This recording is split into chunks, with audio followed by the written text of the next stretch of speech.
Poland के prime minister ने दी Ukraine के साथ पूरी वर्ल्ड को चेतावनी। बोले यूरोपियन कॉन्टिनेंट इस समय प्री वॉर एरा के अंदर दाखिल हो रहा, रशिया के खिलाफ बड़ा एक्शन ले। जी हाँ दोस्तों, इस वक्त की बहुत ही बड़ी खबर आ रही है यूरोपियन यूनियन के एक देश पोलैंड से। पोलैंड के दोस्तों प्राइम मिनिस्टर आते हैं जिनका नाम है डोनाल्ड टस्क, और उन्होंने हाल ही में यूक्रेन के ऑफिशियल के साथ बातचीत की है। तस्वीरें आपके सामने चल रही हैं और पैक्ट भी साइन किए हैं। इस मुलाकात के अंदर उन्होंने अलग अलग मुद्दों के ऊपर चर्चा की है और दुनिया को संदेश दिया है। पोलैंड के प्रधानमंत्री का यह संदेश इसलिए भी इम्पोर्टेंट है क्योंकि यूक्रेन के साथ पोलैंड का बॉर्डर लगता है और यूक्रेन के अंदर जो कुछ भी चल रहा है उसकी बहुत ही बेहतरीन जानकारियां पोलैंड के और पोलैंड के लोगों के पास होती हैं। और यही कारण है कि पोलैंड के प्रधानमंत्री की ये दौरा ये पूरी दुनिया के लिए एक बड़ा संदेश है।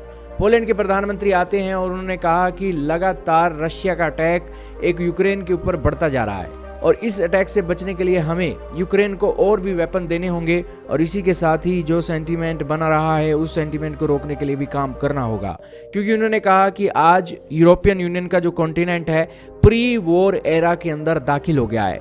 दोस्तों, एक तो थी कोल्ड वॉर जिसके अंदर एक देश लड़ते नहीं थे लेकिन लड़ने की जैसी मानसिकता उनके चलती रहती थी, लेकिन अब तो ऐसा वो एरा आ गया है, वो कह रहे हैं कि प्री वॉर एरा आ गया है, यानी कि जंग से बिल्कुल एक कदम दूर है।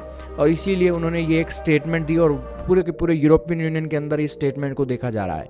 और इन सब बातों के बीच उन्होंने यूक्रेन के ऑफिशियल के साथ जो पोलैंड के किसान हैं प्रोटेस्ट कर रहे हैं कि यूक्रेन से सस्ता इंपोर्ट मत करो, उसके बारे में भी उन्होंने चर्चा की।